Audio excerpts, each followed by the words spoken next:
Reka nongere mbasuze aho muherereye mwese abakurikiye The Voice of Time TV, reka nanone dusuze kandi abari muri diaspora.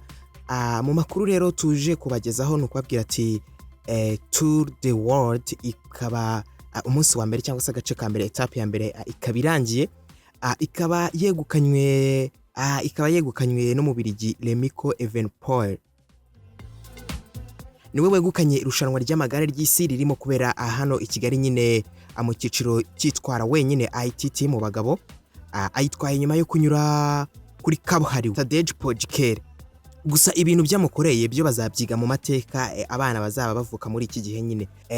Amutambukiyeho ahazwi nk'ariya kwa Mignone nyine azamuka, amurusha imbaraga, arangije aba amuciyeho, amucaho aba ari we uhita kuwegukana iyi etape. Uyu mubirigi rero Remco Evenepoel ayegukanye ku nshuro ya gatatu, ni umubirigi yegukanye nyine ku nshuro ya gatatu, akaba afite imyaka 25, yongeye kwegukana shampiyona y'isi y'amagare mu gusiganwa.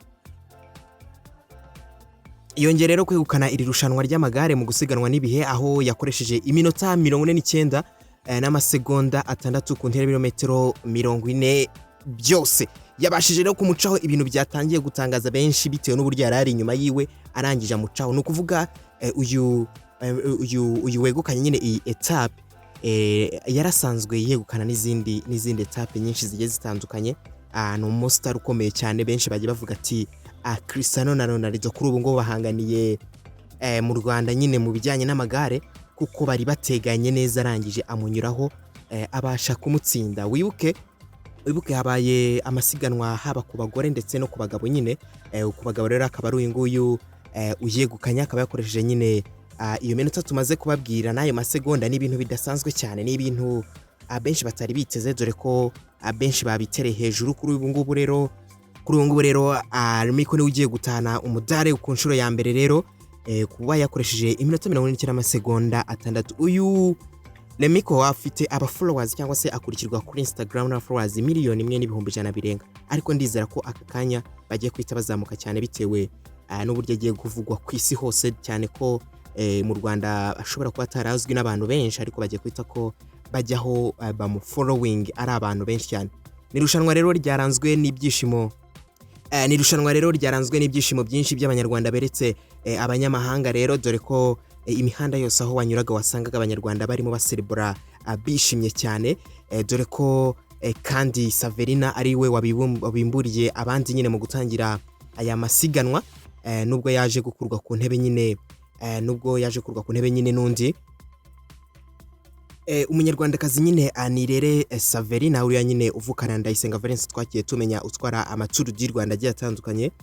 Niwe waje kubimburira abandi rero, gusa yaje gukurwa ku mwanya, aho yasoje rero akoresheje iminota 50 n'amasegonda 7 ku ntera y'ibirometero 31. Aho ngaho ni mu bagore, gusa yaje guterwa ishoti n'uwitwa Marlene Reusa, niwe waje kumusimbura aho yahawe umudari wa zahabu. Gusa abanyarwanda bari bishimiye rero, bamwe mu banyarwanda nyine bitabiriye iri rushanwa, aho nk'umunyarwanda Ansengiyumva Shemo yahagurutse mbere y'abandi, nawe yabaye wa mbere nyine, nukuvuga yabimburiye abandi mu bagabo, ariko ku murongo gusa yakoresheje iminota 56. Wabonaga ko ari ibyishimo cyane, byari byishimiwe haba ingeri zose, ndetse dore ko abantu benshi bari baje kwirebera.